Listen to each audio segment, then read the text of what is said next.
Today I would like to introduce Kevin Matthews, a leader of successful decriminalization campaign of psilocybin mushroom in Denver, Colorado. I hope you enjoy our conversation and subscribe to our channel. All right, Thank you. Kevin Matthews, welcome. Sergey, it's really an honor to be here with you today. Thank you. Thank you. Same here. Well, I would like you to introduce yourself to our audience and tell how you got to psychedelics and how it changed your lives and how it became something you do for living.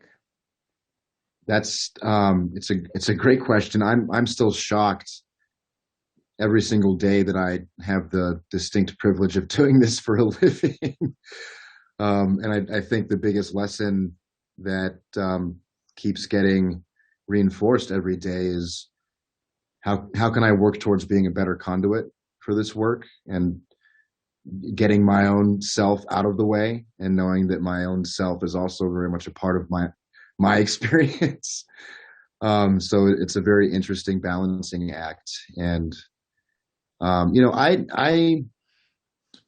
currently the founder of Vote Nature, which is my new democratic psychedelic reform startup, which I can share more about later. The past 3 years, I've been a professional advocate in the plant medicine ecosystem. I was the campaign manager for Decriminalize Denver in 2019 and worked with a bunch of other amazing and tremendous people to decriminalize psilocybin mushrooms in Denver. And man, I had no idea I'd still be sitting here today and continuing this work. I think that, the great mystery certainly threw a curveball in my life. I got involved in this work because for a very long time I was on the path as a seeker, trying to find meaning in my life and find a purpose. And a little bit of the backstory there is that I wanted to be a career U.S. Army officer. Since the age of 9, I wanted to attend the U.S. Military Academy, and I was accepted into West Point when I was 19. So I made it. I made it to the pinnacle, and I was there. And then I have great things to say about my experience there. And at that time, I was also diagnosed with major depression and had started getting into alcohol abuse as well. Alcohol is a very large part of the culture in the military to blow off steam and connect with your friends and your comrades, right? And the combination of depression and alcohol was not a good thing. And I ended up actually receiving an honorable discharge from the U.S. Army and retiring from the Army before I could graduate from West Point. And that decision was very much my own. I realized that I was in no condition mentally to lead soldiers into combat. And when I left the Army, it felt as if my life had crumbled into a pile of dust, into a pile of potential, but I couldn't see the potential at the time because I was terribly sad and disappointed and depressed. And it took a number of years, but I finally realized that I was the only person who was going to, lift myself up from that feeling of despair, and began the path towards spirituality and self-help. And, really, I'm sure many people can relate, exploring as many different things as possible, digesting incredible books that people wrote and experiencing yoga retreats and other spiritual retreats and, shamanic retreats. And this is all before plant medicine. And really what I realized for myself was that in my core, I had a very strong desire to make that connection with the divine in me. And eventually that path led me to an experience with psilocybin mushrooms just about over a decade ago. And it was with a group of friends. It would be considered recreational to Western standards. We didn't really have we certainly had a set and a setting. We had a good environment. I was around trusted friends. And that experience was what catapulted me into a new perspective for my life, because I actually realized and felt and finally understood that I can make a choice. I can choose to be happy, or I can choose to be filled with sorrow. And in that experience, lying down in a park here in Denver, I'm not sure if the clouds literally parted in the sky, but the clouds parted, and I could see clearly and see how the choices that I had made had brought me to that point in my life. And I think that's when my work truly began, and which led me to working on a campaign to decriminalize mushrooms in Colorado a few years later.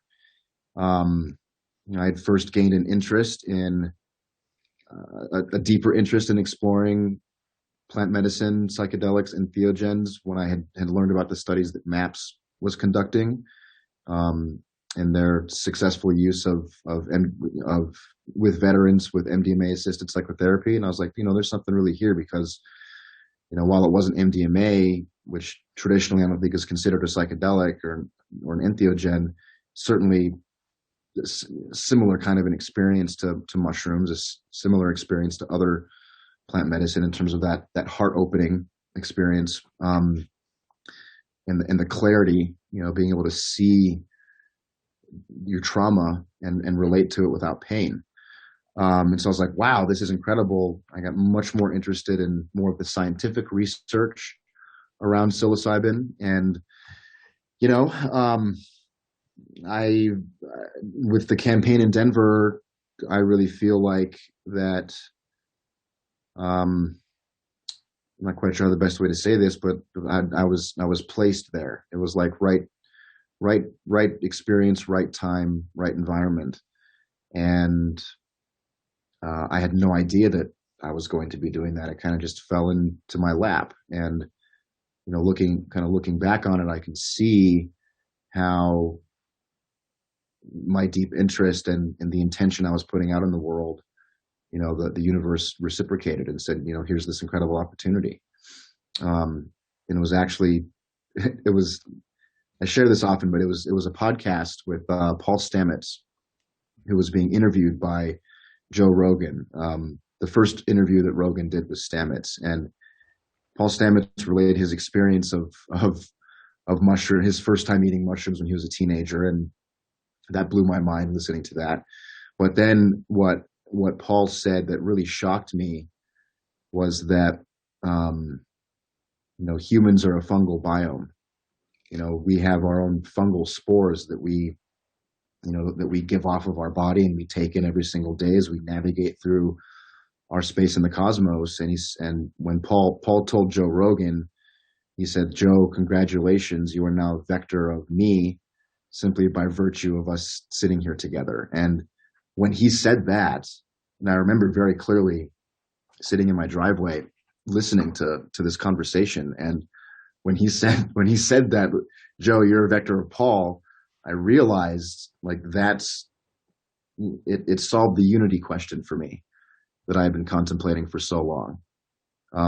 If biologically, scientifically, whenever we come into contact with another person, we're sharing a part of ourselves with them physically, then that goes to show that, yes, of course, we are all connected.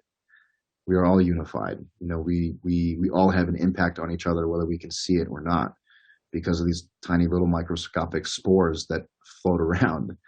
And so that was, it was one of those I can see everything clearly, in just the really inspiring experience. And additionally, in that interview, they were discussing briefly at the time another campaign in California, which was actually the very first campaign to try and decriminalize psilocybin back in 2017. It was the California Psilocybin Legalization Initiative, if I remember correctly. And I was like, wow, I hope they do something like that in Denver. And then, you know, social media, something landed on my news feed a few weeks later saying that, hey, we're organizing for decriminalizing mushrooms. And I was like, I'm in. So I jumped in, and fast forward 3 years later, and here we are. Well, that's a very bold step on your part. You know? I personally respect people who really take action. You know, talk is easy, but when you actually take initiative and you take it all the way up, I personally respect that. Like, I respect your efforts. Thank you, On a sir. personal level, and I definitely can relate to you as you begin talking. For me, it was the same thing. Just I never was depressed or something. I came to plant medicine seeking answers. You know, it was about meaning and truth in my life. You know, so it was just purely spiritual quest.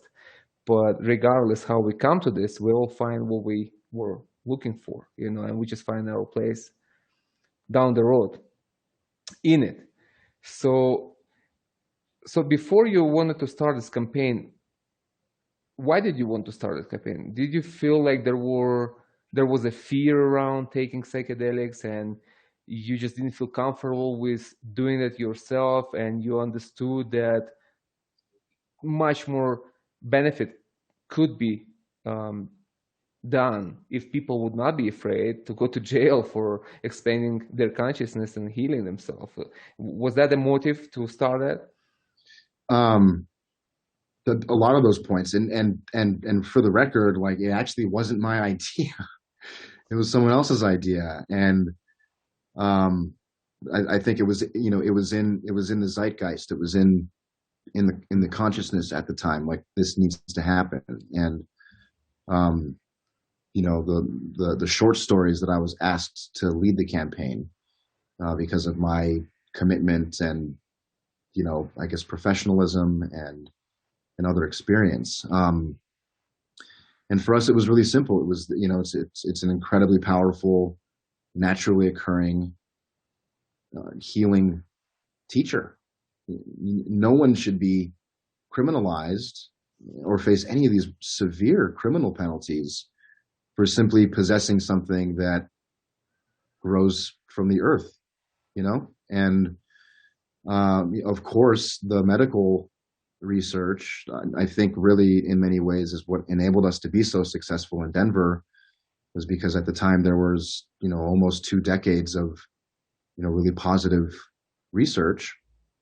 And so, you know, while we had that to lean on, we weren't talking about medicalization at the time. You know, we realized that if we're going to stop denying human history, and we're going to, and we recognize that, you know, the Controlled Substances Act was a political act, and some may argue, and I'm pretty sure I believe in this, it was a racist act to criminalize a certain segment of the population.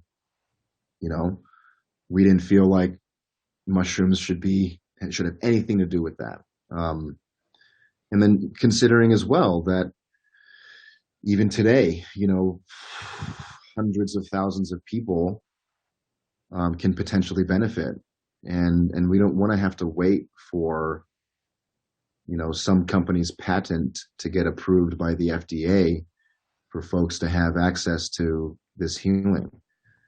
And so, you know, going along with that, we realized that, you know, education was critical, and if that we were going to honor the ancestry and the traditional use of mushrooms, or, you know, really any other entheogens, that it needed to be liberated, and that folks should have the choice, you know, to both cultivate their own mushrooms, to go see, you know, a Western licensed doctor for an experience, or to sit with their local guide or shaman or experience, curandera, right? And that it's not the government's job to dictate who has the right to use these medicines, and no one should go to jail for them.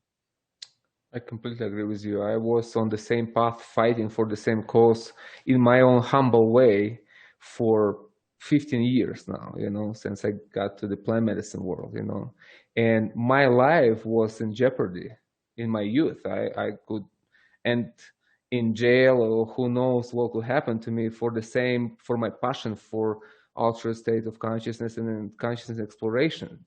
And that was just so wrong to have that guy who was like 17 years old, who just popping ecstasy pills in the forest and reading Sufi literature, to be arrested and thrown in jail. Is like, this is wrong. The whole thing is wrong. We need to change things. So it started off, then, and then later, of course, when I got to the plant medicine, I realized that this has to be much broader.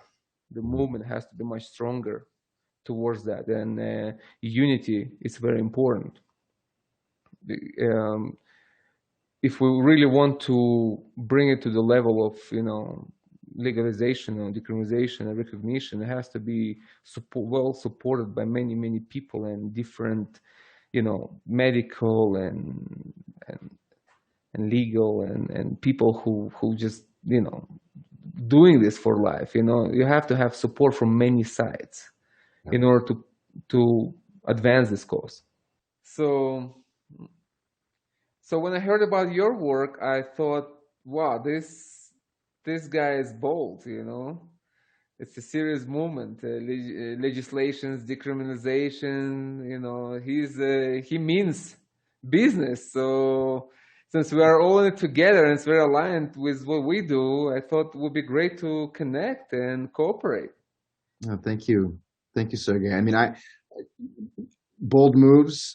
I had no idea at the time. I think if I had thought about how bold it may have been, it would have never happened. Like, whoa, that's a little bit scary. But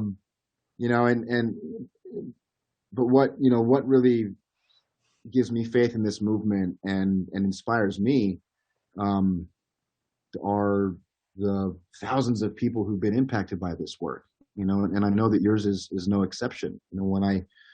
When I watched The Cure and got to know you a little bit and listened to the folks who've worked with you, the work you're doing at Wachumawasi is incredible. And we need more of that in the world and more awareness around the potential of working with these medicines. Because, to me, I think we can all be bold. We can that might be needed and necessary to really push this movement forward, especially in a way that's that honors and respects traditional use of these plant medicines. The beauty of this movement, like you were saying earlier, we have to reach a lot of people, and it needs a lot of support from people from all walks of life, right? And so the beauty, which I really remind myself of, I try to, especially navigating the stressful times, like that's the beauty of this movement, is that it is, because at least the work that we're doing, it's grassroots, it's working directly with people. The absolute pleasure that I get to experience when someone shares their story of healing and transformation, right? And then knowing that, I firmly believe that this is a human movement. It can impact so many people, and I believe that we all really need to come together and work together. Those of us who are, on the front lines of this, at least here in the U.S., to share our stories and share our message in a way that can reach people. So it's very different. The grassroots movement, it's apolitical. It's not political. It's people from all walks who are supporting it. Would you like to share how did you cure your depression using psilocybin?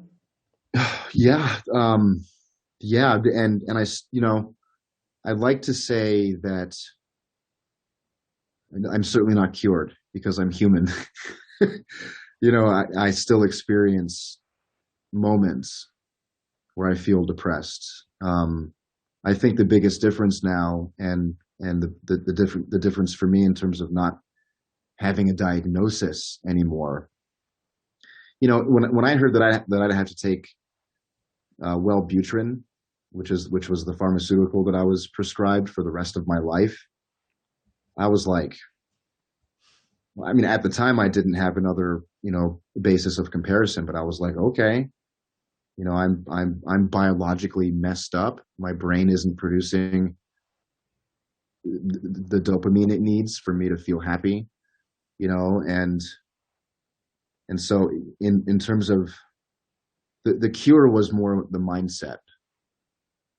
The cure was a reframing of perspective that occurred, and finally understanding that our mind is so powerful, as distinct from the body or the brain, right? And at the same time, our mind, I think our body exists inside the mind, or maybe it's our body and our mind that exist inside the soul.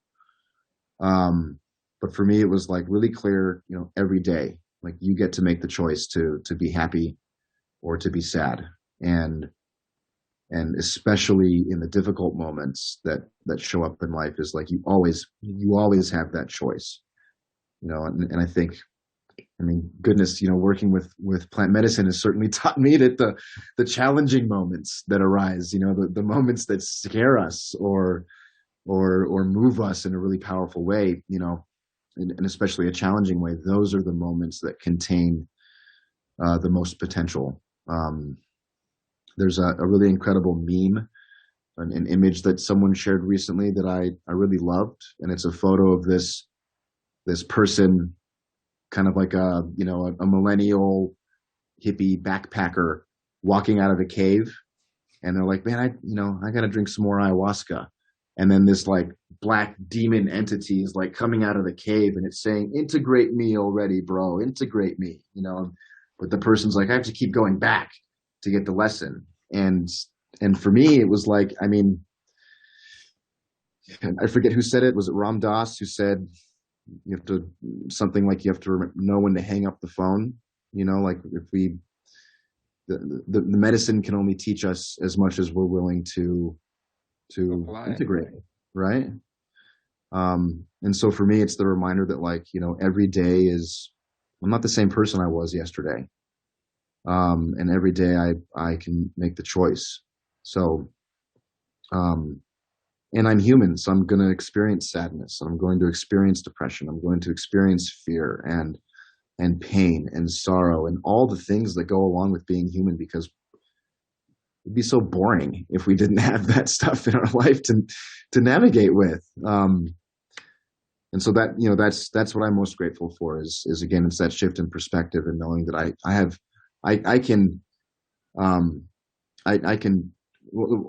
have a considerable more amount of control over where I assign meaning in my life, and like through assigning meaning,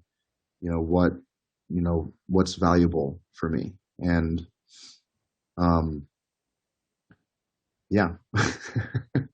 You nail it. I mean, that's really that's the key to healing. That's what I see in our work too, that the medicine shows you that you actually have a choice, and it's a choice that happens in the moment. It's right now, and you make a decision how you want to live your life, and that empowers you so much that you can really rewire yourself. You can change your mindset, and that can be reflected on the physiology.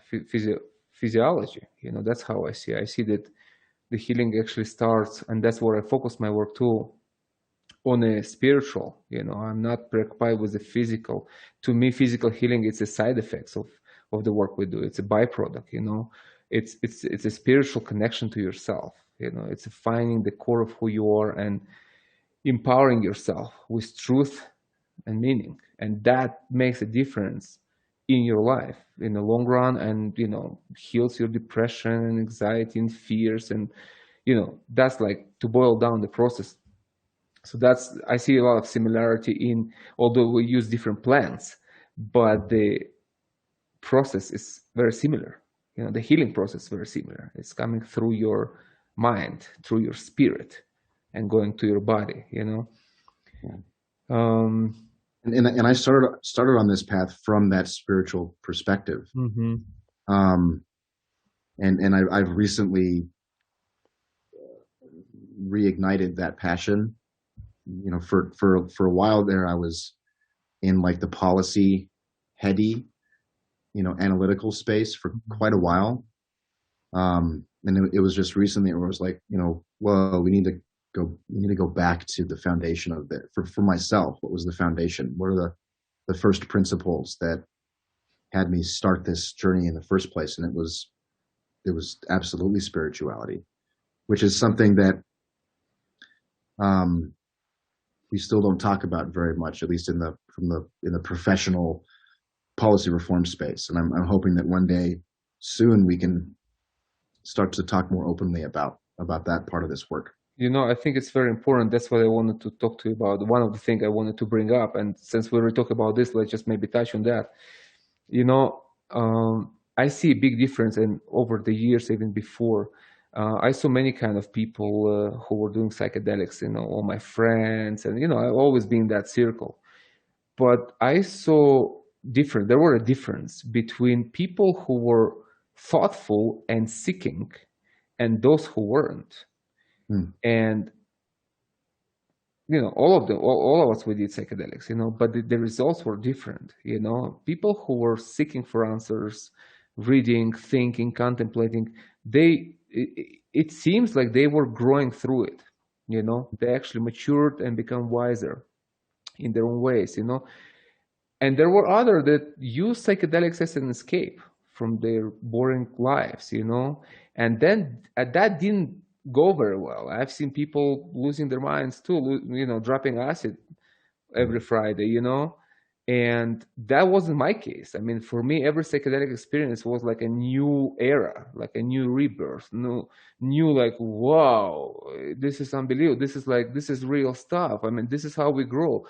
This is how we learn. For me, it was like an awakening each time I did that, regardless what was it, But it wasn't true to everyone. So I thought it was very important. And I, in my work today, I implement it very much. I mean, I come to medicine from from Eastern philosophy background, Zen Buddhism and then Sufism. I was coming from that. So I bring all that baggage into the plant medicine work. And I really find this to be a great synergy, combining the Eastern wisdom with the energy of the plants, and that's, I see the best results, like personally on me and on people who are coming here. So, and what I thought is like it would be important to have this as a part of education, as part of policy making. I don't know how would you implement that how would you put that in a legislation? You have to read Ram Dass or Suzuki. I mean, you can't do this like this. But we have to find a way to kind of to bring the spiritual aspect, the dimension of spirituality and shamanism into the psychedelic world. If we don't want to lose the track, because just doing psychedelics, to me personally, it's not enough. It's an energy. It opens your vision, makes you think, makes you receptive to understand. But people throughout history did a lot of work before us, and seeking like us, seeking for meaning in life and answer for big questions.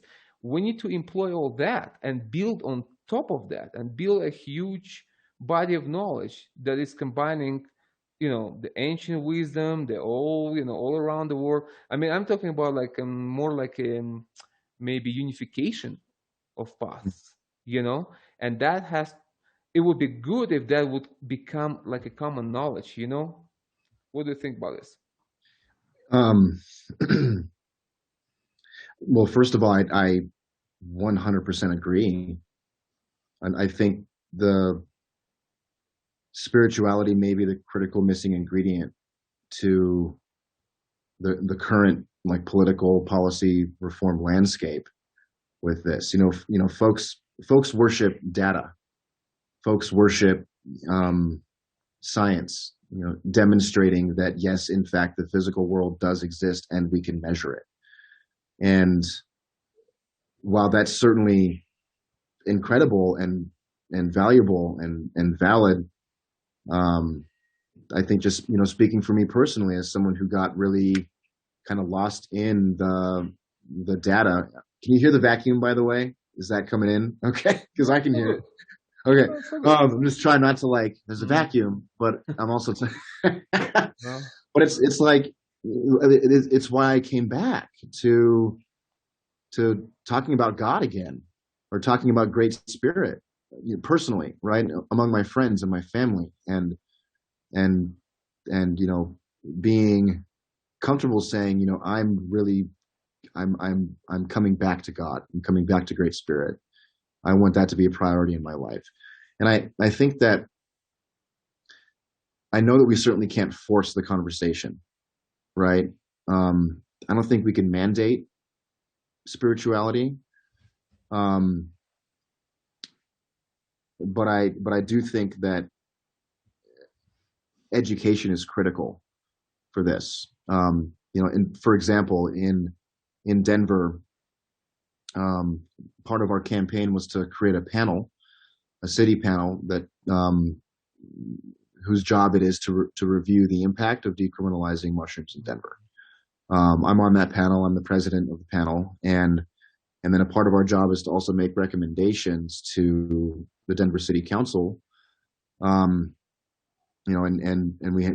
having our first presentation to Denver City Council pretty soon in the coming weeks. And in addition to recommending that we also decriminalize sharing and gifting, and that we decriminalize community and group facilitation, we're also encouraging the city to co-brand with other organizations on more public education and public service announcements. And so I think the education piece is critical, which is why so many of the incredible nonprofits that exist in this work in the US right now are taking on the mantle of education, because this is something where I believe that if we're to be successful with this, then people need to understand and respect, at the very least, respect the traditional indigenous use of all of these plant medicines.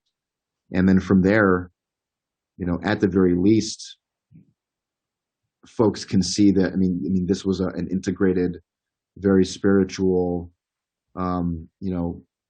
part of these tribes and cultures that existed and utilized these substances. And then I think that, I'm hoping anyway that, I kind of came back, right, to spirituality. So I hope that, if we're going to allow this movement to organically unfold as much as possible, then my thinking is that it's going to revolutionize. It's going to revolutionize. It's going to transform. I think we're looking at potentially a cultural reformation, not just here in the U.S. but across the world. Where reformation? What are we reforming? We're reforming our relationship with nature, and understanding our integral part of being a part of nature, and recognizing that we're not separate, and that every action we take, every action we take has an impact on the environment, whether it's the environment of this office space or the environment of the culture that we're in, or whatever it is. So I think it's that reconnection to nature, which then, in my mind, that reconnection to nature inherently involves spirituality, but people get to kind of make up their own minds about it. Well, your approach is pretty shamanic, Did you go to Mexico? Did you go to Oaxaca? No, not yet. Yeah. Not yet. I need to. I think I would recommend that to take psilocybin with actual, Mexican shamans there, and see what they do. I didn't do psilocybin in Mexico, but I did peyote in Mexico. So, but although it's different plants, but different traditions, but it's the same spirit kind of thing. It's the same thing that we were talking about. It's a connection to nature, very deep, and through this you realize your new self, and you find your own place with it. And it's very important as a leader. I think not maybe for everyone, but as a leader, it's something to do. It's something to definitely experience in a shamanic setting and ceremony, because it's different than just taking psilocybin on your own and in different setting. I mean, it's a foundation that can be very helpful in the future work. I 100% again agree with that. In terms of shamanic work and being in that kind of a space, again, it's all been here in the U.S., but another medicine that I work with ayahuasca as well. My teachers, my curanderas, they were initiated into a Peruvian lineage, and they carry that wisdom back here. And before COVID, they would spend half the year down in Peru.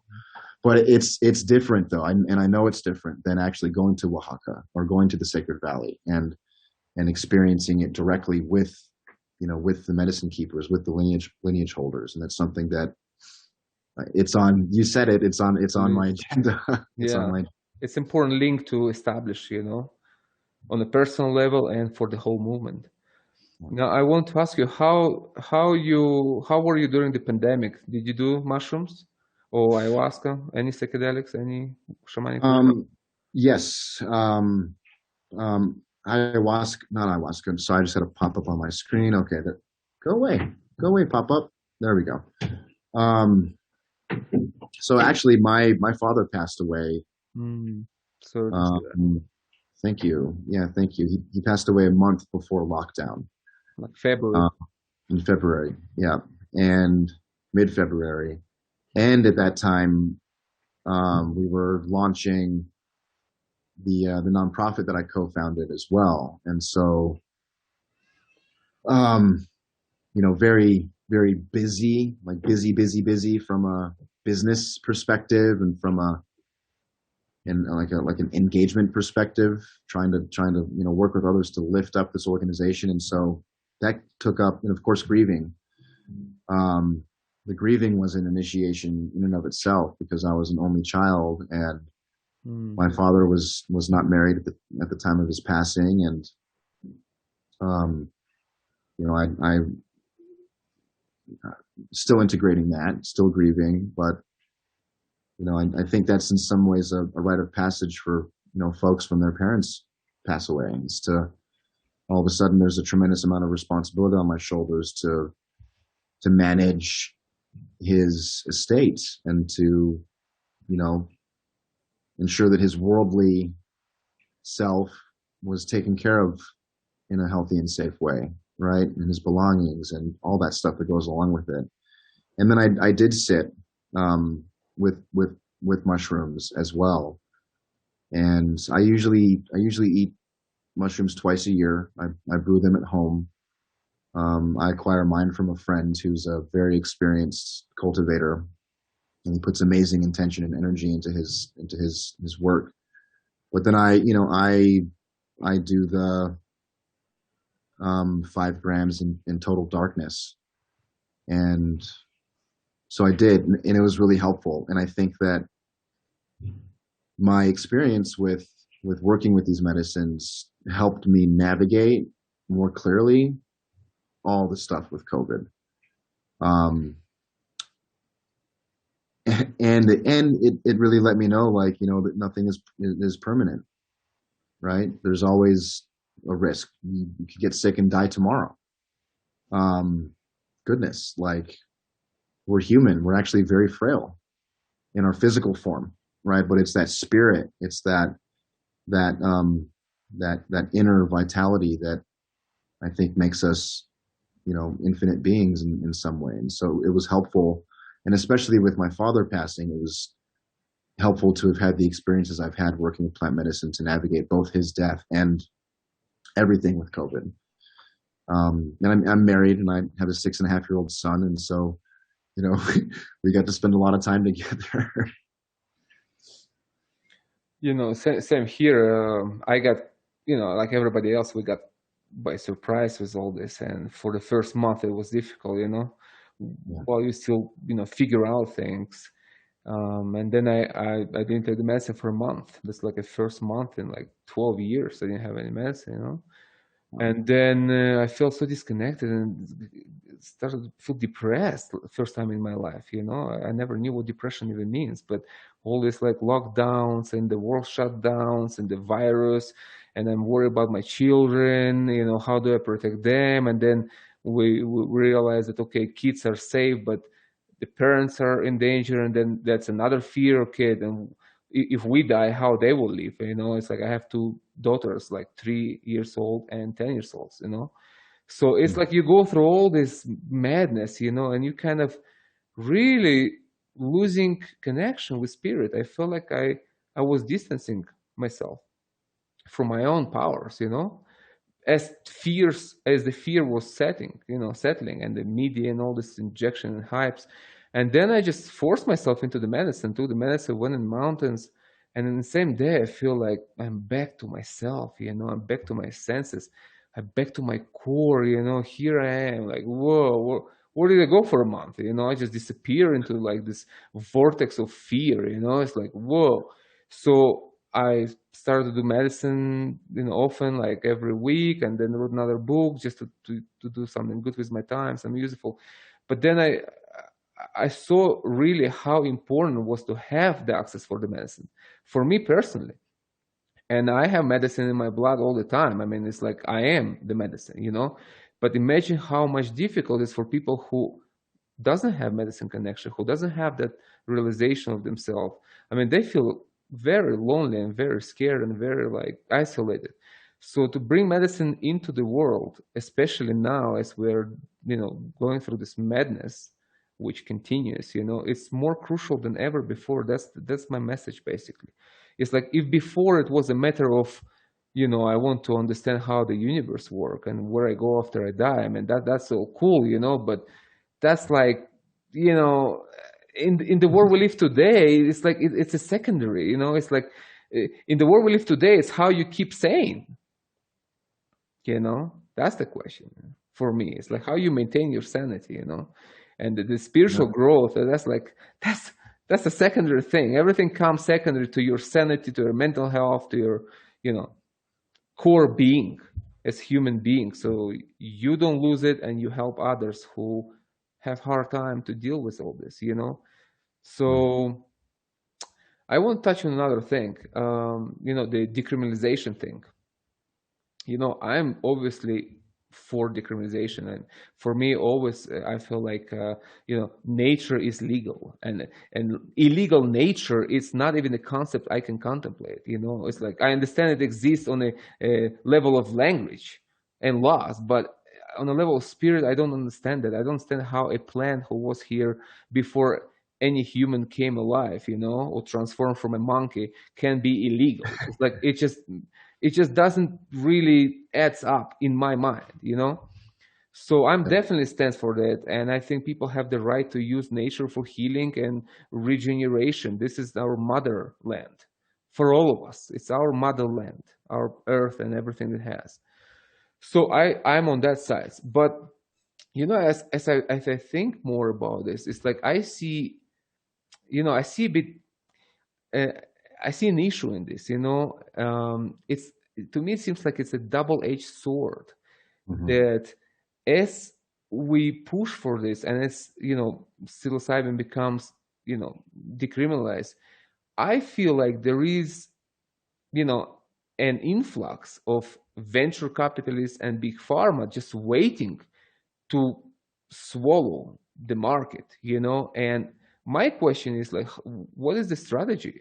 I mean, we have to have a strategy to deal with it, because the question is like, who will be in the driver's seat in terms of research, policy, education, like what do we do with this? Because there is a lot of money to be made in this, and these people only coming from perspective of money. It's investors. They don't care about healing, don't care about anything. They just want return on their investment. That's the truth of it, And big pharma, we know also, when big pharma comes, then we know what happens. I mean, we don't want to see something special, a psychedelic, field, which is very diverse, and becoming, just another business model, and taking the sacredness and putting it in the pill. You know what I mean? It's like we're opening the door for people, but we're also opening the door for other players, who are just ready to get into the game. So what is the strategy here?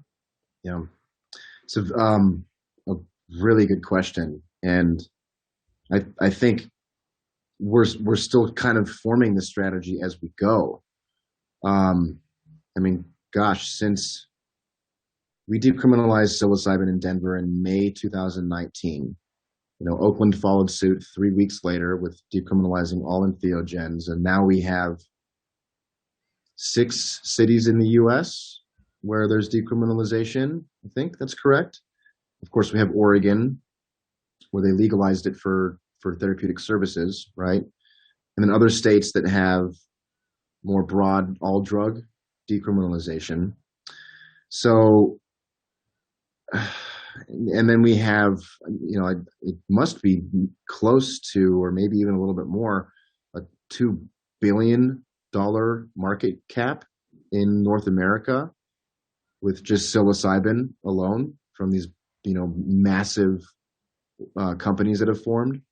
Over 200 companies, whether they're venture capital funds or whether they're psilocybin manufacturing companies, 200 or more have been formed since we decriminalized in Denver. And, a lot of folks are looking at this as like the next big land grab, like cannabis was, right? Where folks are really just interested in turning a profit, and that's all they care about. And they want to dominate the space, monopolize access.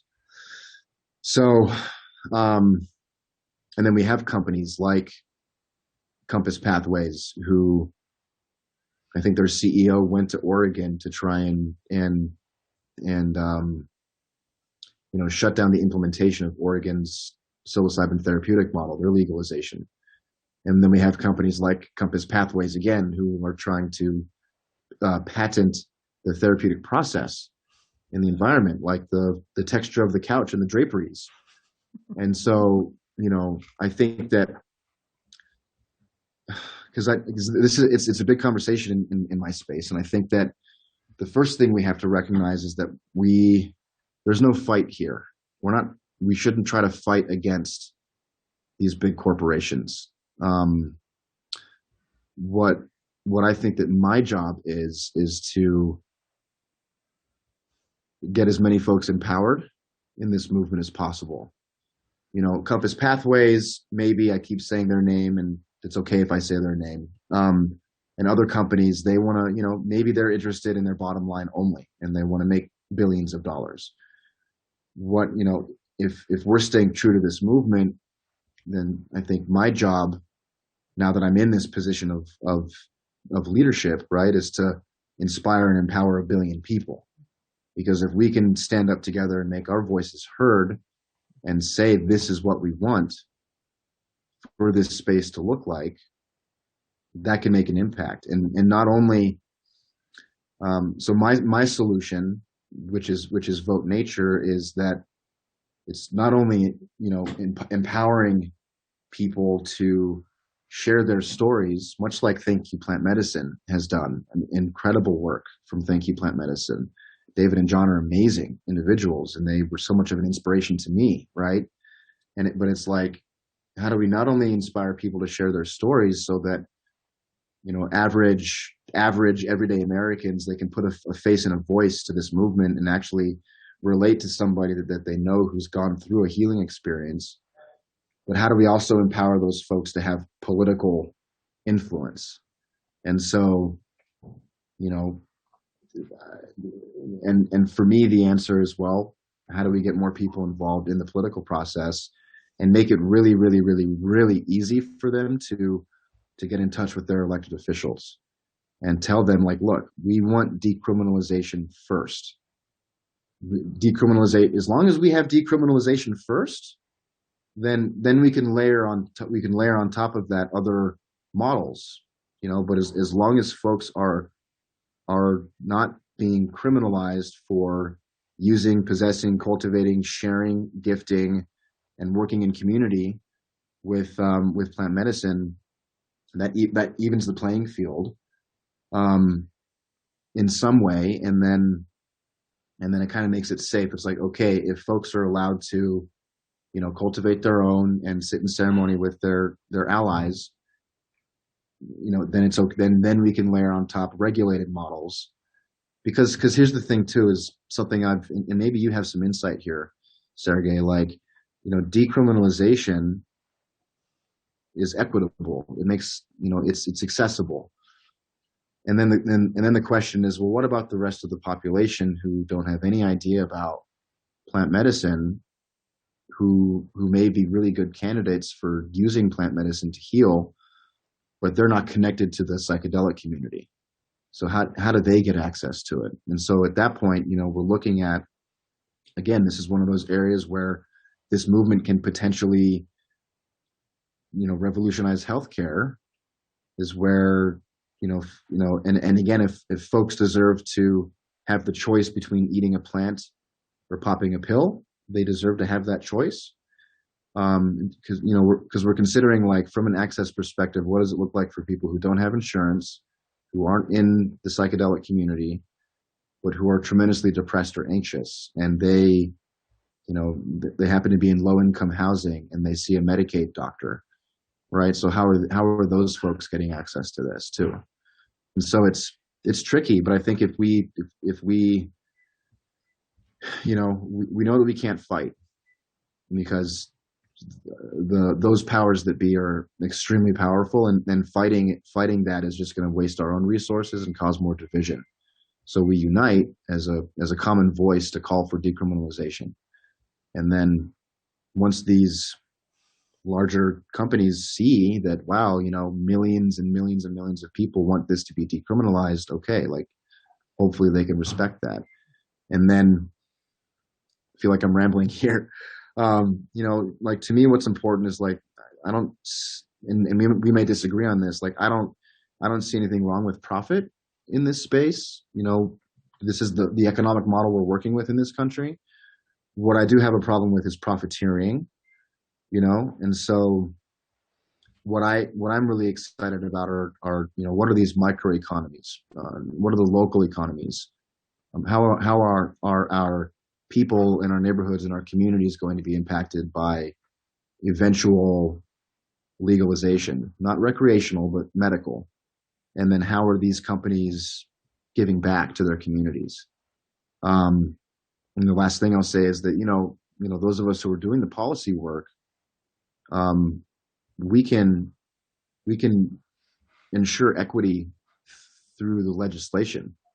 You know, we can write laws that prevent big companies from monopolizing in the space, much like Tom and Cherie did in Oregon, where they made it, you know, a single entity can only have a certain number of licenses for a manufacturer site or a services site. So I don't know if that answers your question. I think that, you know, another friend of mine likes to say that, you know, this isn't even the first quarter yet, or the first inning. Like, we're still learning what works and what doesn't work. And that, at the end of the day, you know, I'm in this for the long game, like I'm sure you are too, right? And we need to make sure that, you know, I mean, to me, it's just decriminalization first.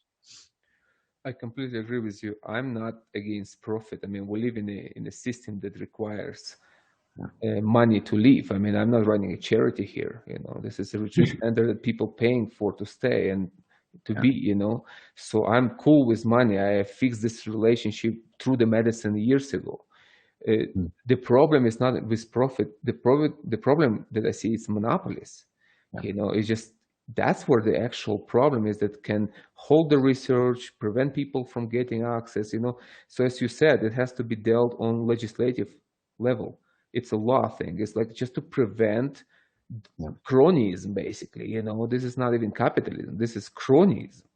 Yeah. That's what we need to prevent. So in order to do this, and I think we need to raise more awareness of things, and just get, as you said, people involved, and we do that in a different way.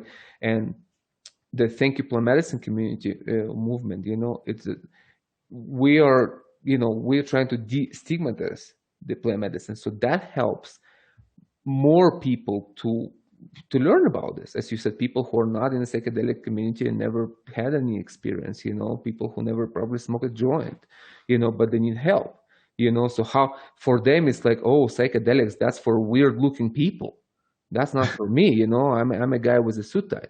So that's what I'm trying to kind of deconstruct, because I'm not a weird looking guy either. I'm a responsible. I'm a father of two. I'm a responsible guy.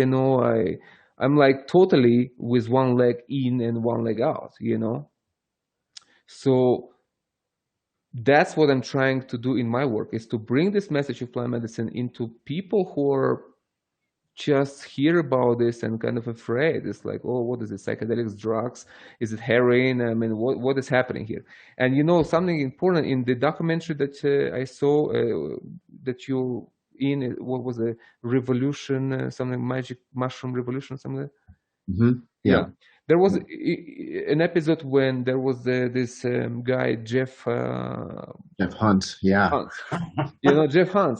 But it's like, the guy actually had a point. I agree with him to a point. I mean, when he speaks about cigarettes and heroin that was brought to the market, I agree with him. Neither of them is good for you, cigarettes or heroin. And we have opioid epidemic in America because of that. So he had a point for sure to an extent. It's just, and he seems to be a very reasonable guy. So people like this has to be simply brought with facts and studies and stories, like, hey, we're not talking about the same things. This is not even apple and oranges. This is a whole new category that has culture and thousands of years of use. We're talking thousands, we're talking millennia, we're talking before recorded history, and people still alive and happy. So it worked, and it's safe, and we can have a thousand stories share of actual healing for depression, suicidal, I mean, you name it. So that's need to be brought to conversation, I think, more. It's that the traditional use of plant medicine that just not known in the West. People in the West just not aware of it mostly. For them, it's just like, oh, drugs is the guy on the street who's selling heroin. That's that stigma. That's what we're trying to break through, and bring awareness to this. I believe that it's our stories that are really going to make the most impact here, and because I've seen it with my own eyes. People go from being oppositional, straight up no, to being, whoa, really? Okay, now I'm interested, and then they become supportive once they understand that these are safe. They've been used for thousands of years. And the sky didn't fall in Denver, now, and the sky hasn't fallen in Oakland. The sky hasn't fallen in Santa Cruz or Ann Arbor or Somerset or Cambridge, and the sky certainly didn't fall. It's not falling in Peru. The medicine is legal here. Right. Well, yeah. And life is good. So it's interesting. We have, it's 50 years of programming, 50 years of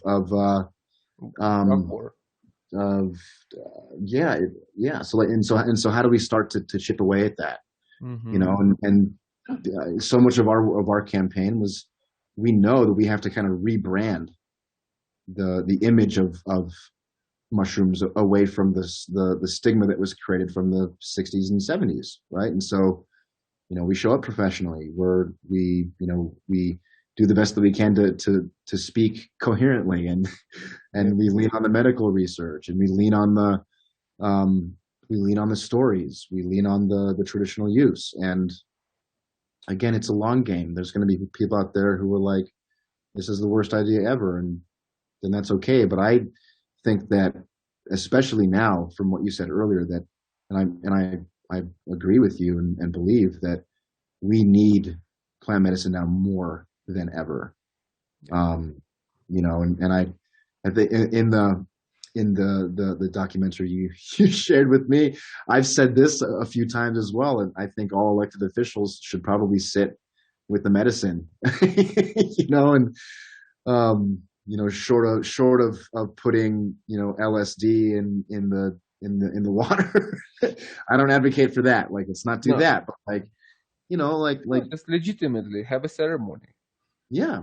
See yourself, understand your place in this universe, and see other people as equally important, valuable as you are. It's like they can change many things. So maybe that can be also in the future. We put vote for president who take ayahuasca and what chume peyote, eat some mushrooms, maybe smoke a joint, and then we talk politics. That would be the day. I would love to see that. But I vote for this guy, But until that happens, I vote nature, 100%. And how do people come? How people support you? Where people go to, support your projects? What is the best place? Yeah, thank you. Anybody can go to at Vote Nature, Facebook, Instagram, LinkedIn. I don't use Twitter that often. There's an incredible new social network called BitClout, but I'll just leave that there. We're on there as well. It's blockchain based. It's crypto based. And then, yeah, anybody can find me as well at Psykev. That's PSIKEV on Instagram and LinkedIn and BitClout as well. And then www.votenature.org. And the Vote Nature platform launches on May 8th, 2021, so just a couple weeks from now. So when folks go to votenature.org, that's simply it's a landing page where folks, if they want to sign up, they can just enter their information, and it's all pretty self-explanatory, and folks can reach out to me there as well. Wonderful. Is there anything else you want to say, personal thing, anything? I mean,